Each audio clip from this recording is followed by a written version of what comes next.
ColourJot templates are 8 by 8 inches.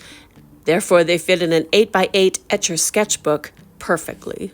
So you can line up top, bottom, and side to side, level with the pages of your book, and gently secure it with Neato watercolor tape.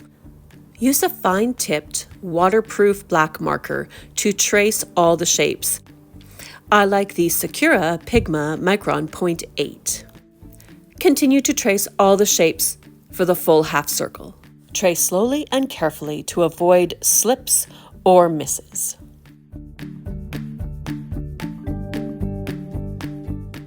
Use a standard push pin and poke it through the hole in your template and use it as a pivot point to turn your stencil and reposition it for the next step.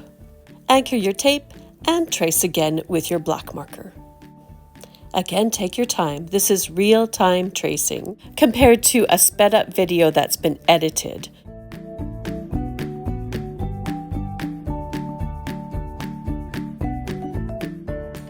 When complete, you can lift your stencil to reveal the perfect color circle of 18 points.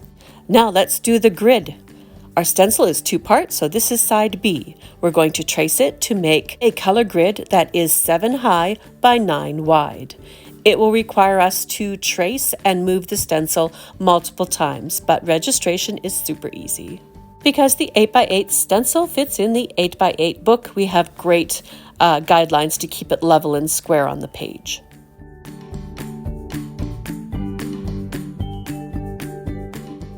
One part mindful activity, the other part warm-up exercise. Once complete, reposition your stencil using the top and bottom of your page and the previously drawn row to line up your next 3 rows. And trace again. This grid format is handy for any color swatching or color charts you wish to make. The next video will show you how to number and lay out your colors. So here we're just finishing up the 9 across that we require for the ColourJot system. ColourJot templates adapt to many different types of books, so if you don't have an 8 by 8 etcher sketchbook, here are my other suggestions.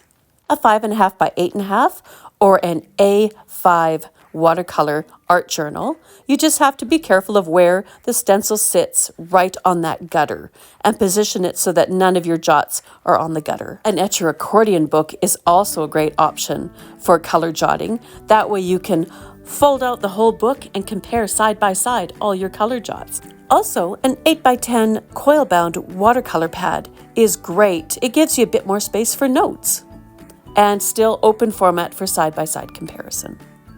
Congrats, you're ready for step 2, which is numbering and laying out the project.